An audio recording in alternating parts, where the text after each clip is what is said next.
Hey, welcome back everyone. We're going to be going today into this investigative infographic that Epoch Times put together looking into how the WHO, the World Health Organization, colluded with the Chinese Communist Party to lie to the world about this global pandemic we're facing right now. So we're going to dedicate this whole episode to this. I know there's a lot of stuff going on right now in the U.S. Talks about defunding the police. I mean, some pretty wild stuff. We'll be going into this in future episodes. For this one, though, because there's so much information to cover, we're going to be going into a few key points about this infographic. We're going to be going first into a timeline showing how the WHO colluded with the Chinese Communist Party, parroting its propaganda. We're going to be looking at evidence, including sources from leaked documents, showing the Chinese regime knew about the severity of the outbreak and hid it from the public, and also how the Chinese regime violated international health regulations, some possible legal violations it made. We'll also be looking at evidence that the WHO facilitated in the CCP's cover-up of the pandemic. Basically, an investigative report made into an infographic to present this information in a way that's most easily understandable. So first off, this timeline. We're going to be starting right now with what actually happened starting in November. Now, according to research papers published in the Lancet Medical Journal, this is according to the infographic, and internal documents obtained by South China Morning Post, the first group of patients were identified in China between November and December 1st, 2019. Now, on that note, there are other sources suggesting that it may have started as early as October, but some of the original reporting was in November. Now, what happened in December? Let's look at this now. Cases of human-to-human transmission were observed in mid-December. We can look, for example, to the New England Journal of Medicine for that. December 30th, what happened? The Chinese regime. Ai Fen, director of the emergency department at Wuhan Central Hospital. Again, Wuhan being the, core place where this virus spread. This individual pointed out cases of the illness to her colleagues, saying that it resembles SARS. After colleagues posted about the illness on social media, they were summoned by Wuhan police. Again, one of the first examples of the Chinese regime knowing about the outbreak and spread of this virus and it being censored by the regime, even to the point that an individual tried warning her colleagues about it, was taken in by the police. December 31st, the Chinese regime, first public announcement of a new viral pneumonia in Wuhan. And what did the WHO say at that time? Now, according to the Taiwanese government, it cautioned WHO, Taiwan cautioned the WHO about the contagious nature of this disease. But the WHO neither took action nor responded to these Taiwanese reports. Moving on, January 1st, according to an internal document obtained by South China Morning Post on December 31st, a number of confirmed patients in Wuhan reached 266. On January 1st, this figure jumped to 381. And on that note too, South China Morning Post is not fully independent. Those are very likely numbers that the Chinese regime itself had some hand in altering. Not clear how accurate they are, but the point of this is that the Chinese regime at that time had begun reporting cases. January 5th, Chinese regime again. China's National Health Commission claimed that, quote, there have been no reported cases of human-to-human transmission. Notably, again, after they had already confirmed, there were reports of it confirming before this, that human-to-human transmission did in fact take place. They were denying it publicly. January 10th, China allowed citizens to travel for Chinese New Year. Millions traveled in and out of Wuhan, which is a major transportation hub in China.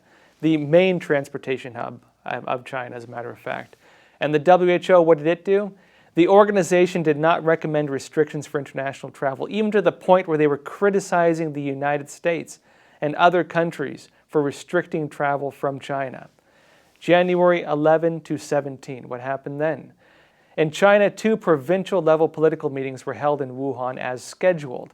Before the meetings, the Wuhan Health Commission insisted there were no new cases since January 3rd. But it wasn't until January 18th that the commission reported new cases again. But what happened between that time, January 13 to 16, the Chinese Communist Party virus, the CCP virus, cases reported in Thailand on the 13th. the first known case outside of China. Another case is reporting in Japan on the 16th. Chinese authorities claim that inside China, there were 0 cases outside of Wuhan. January 20th. Xinhua News, which is notably one of the main mouthpieces of the Chinese regime. For the first time, the CCP finally admitted that human-to-human transmission was occurring. And this is after they already had information on it. We know they had information on it. The Taiwanese government even tried warning the WHO and was ignored. January 21st, the WHO now.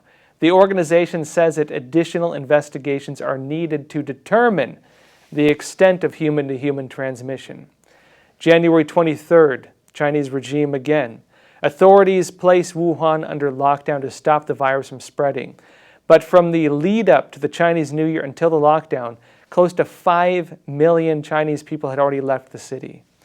January 24th. The outbreak spread to 9 countries outside China, including the United States and several European countries. This was again an example. They knew human-to-human transmission was happening. They still allowed people to leave Wuhan.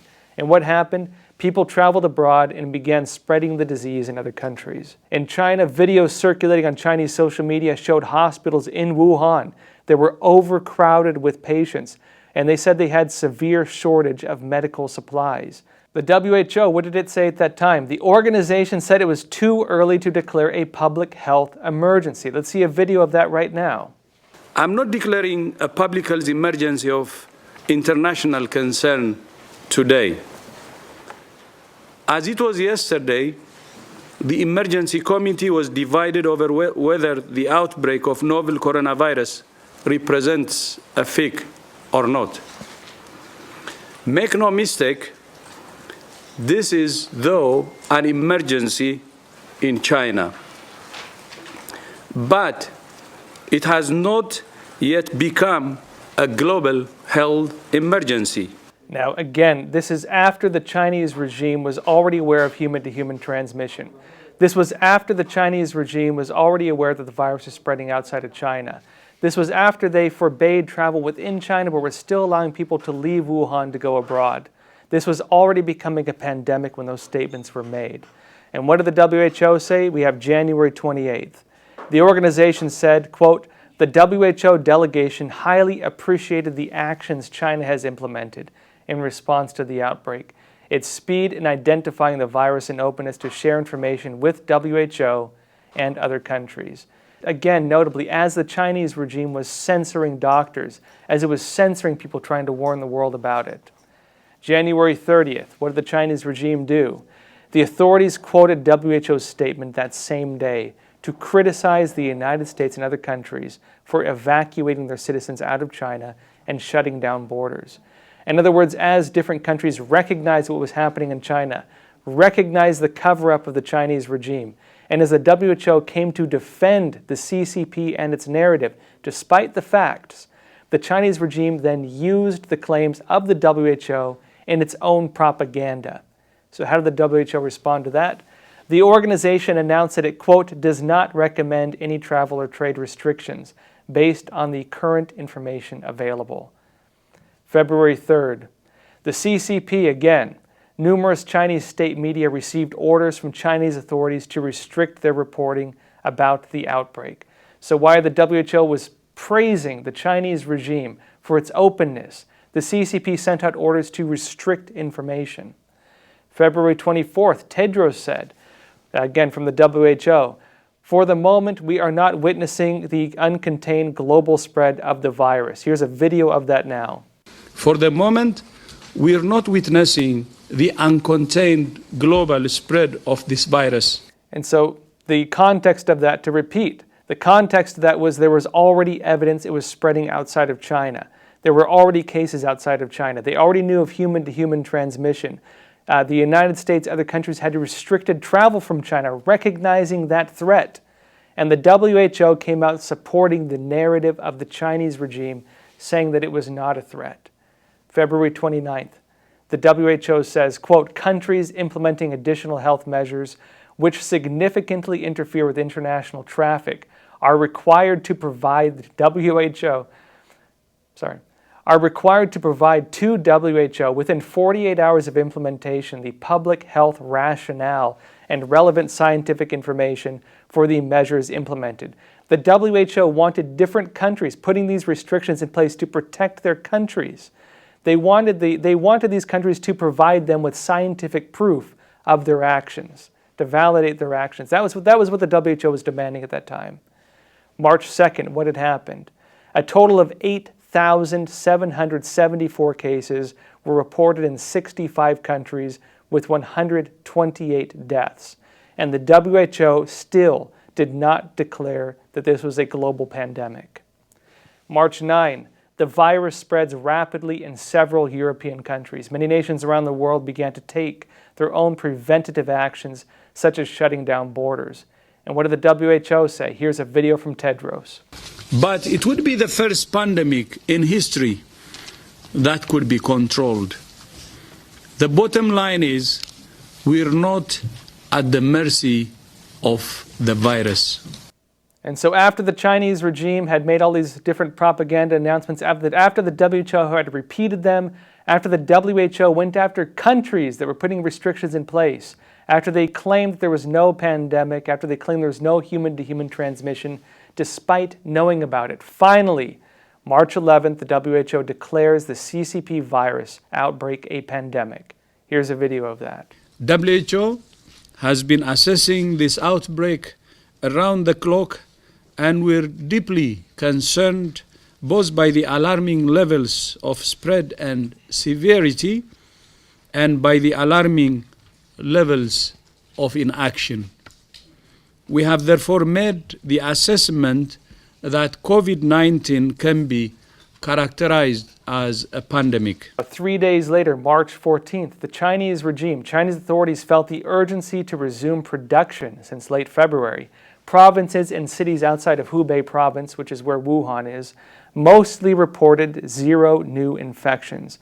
On March 14th, Wuhan reported only 4 newly confirmed cases. However, the Epoch Times obtained internal government documents about nucleic acid test results, showing that 91 people in Wuhan tested positive that day. March 20th, the WHO, Tedros praised the CCP on Twitter. He said, quote, "For the first time, China has reported no domestic COVID-19 cases yesterday. This is an amazing achievement which gives us all reassurance that the coronavirus can be beaten." And again, that was a lie. Chinese regime internal documents said otherwise. March 23rd, CCP. Funeral homes in Wuhan began to distribute the ash urns of those who had died from the virus. And according to the number of urns distributed by major funeral homes in China, one of them at least, Chinese netizens calculated that there were more than 48,000 deaths. That's about 19 times that of the official reported death toll. April 5th, what does the WHO say after they had estimated the death was about 19 times what was being reported? The WHO said this: the organization said the Chinese regime's containment efforts can help other countries to combat their outbreaks. They were basing their analysis on the lies of the Chinese regime, proven lies of the Chinese regime by that point. April 7th, the number of confirmed cases in the United States exceeded 360,000. On April 7th, the number of deaths exceeded 10,000. President Donald Trump criticized the WHO for mishandling the pandemic and for being, quote, very China-centric. This was the full quote from Trump on that. He said, quote, "The WHO really blew it. For some reason, funded largely by the United States, yet very China-centric. We will be giving that a good look. Fortunately, I rejected their advice on keeping our borders open to China early on. Why did they give us such a faulty recommendation?" And again, the reasoning for that. The WHO had gone after countries saying, provide us with scientific information, with scientific proof on why you were locking down your borders, on why you were restricting why you were restricting travel from China. They were going after countries that took those measures, even though information later showed that they made the right decision in doing so. And so how did the WHO respond? Tedros indirectly responded on April 8th. Here's what he said in the video. Please don't politicize this virus. It exploits the differences you have at the national level. If you don't want many more body bags, then you refrain from politicizing it. Now, seeing how the WHO had just parroted what the Chinese regime was saying, seeing how the WHO had lied to them on behalf of the CCP, on April 24th, more than 1 million people signed a petition demanding Tedros, head of the WHO, step down from his position as Director General. The CCP violated at least 3 provisions in the international health regulations. Again, they violated these regulations through its actions. As one of the 194 states who signed to the legally binding 2005 international health regulations, China violated Articles 6 and 7, which require nations to alert the WHO of major disease outbreaks. First off, the CCP delayed public announcement of the virus in Wuhan for nearly a month. Second, the CCP delayed the announcement of evidence for human-to-human transmission for nearly a month. And third, the CCP continued to provide false data about confirmed cases and deaths. And the WHO itself facilitated in the Chinese regime's cover-up of the situation in China. First off, the WHO assisted China to cover up the fact that the disease can spread from person to person. They were even alerted by Taiwan. Second, the WHO delayed declaring a public health emergency of international concern. Third, WHO delayed officially declaring the virus a global pandemic, even as they knew cases were spreading abroad, even as they knew they had reports on it, there was human-to-human transmission, even as they knew very likely the case inside China. And continuing on this, number 4, WHO has downplayed the risk of transmission among asymptomatic carriers. And so this ties into the bigger picture of what we're seeing right now. There are calls in different countries around the world, Australia, New Zealand, the United States, different parts of Europe, voices from all over, calling for investigations not just into the Chinese regime and its handling of the virus and how it's handling and lies to the world and its cover-up, its even arresting of doctors and citizen journalists, how that led to the misleading of the world with the spread of this virus, and how the WHO, every step of the way, parroted what the Chinese regime was saying, even to the extent that they were going after countries like the United States that had put into place different regulations, different policies to protect its citizens from this emerging virus. And so we'll be following the story as it moves forward. There are different calls to investigate the WHO. There are different calls to investigate the CCP. We'll have to see where these go. But one of the big questions is, again, will we see a second wave outbreak? We've been diverted in a lot of the coverage this past week because of these riots in the United States. A lot of eyes have been on that, and they moved away from this pandemic. But this pandemic did not go away suddenly this week. I don't think so, at least. We've been seeing a lot of cases in China. There's rumors, and at least credible information, that it's become very serious there already. Media already starting to talk about it. And even in the U.S., where different politicians allowed these mass protests and riots to take place, they're now warning people that you should go get tested for the virus. Because while they're telling the average American, stay home, don't go out, you can't attend church in some cases, you can't go to your restaurant, you can't go out and meet too many people in person, you are allowed to hold a mass protest with thousands of people without having any kind of social distancing. Now, one of the big questions is, did they really believe that social distancing could protect you? Did they really believe the narratives, the stay-at-home narratives? Did they actually believe that could protect you? And did they willfully violate that, putting the public at risk to allow this to happen? We'll have to see. But one thing I think is for sure, there needs to be investigations further into the WHO and into the Chinese regime based on the information we've shown here, based on the fact that we can prove the Chinese regime itself violated these laws that it has signed on to, and that the WHO apparently, based on the information we have, very likely willfully followed the Chinese regime in lying to the world about this virus. Now, that said, folks, we're going to be continuing our coverage on this coronavirus. We're also going to be covering different issues around the world, particularly now that we have a lot of big things happening in the U.S. right now. And so stick around. Monday through Friday, we're going to be doing these broadcasts again. Tune in next time. If you haven't already, please don't forget to like and subscribe. And with that said, folks, please take care of yourselves, stay healthy, stay safe. See you next time.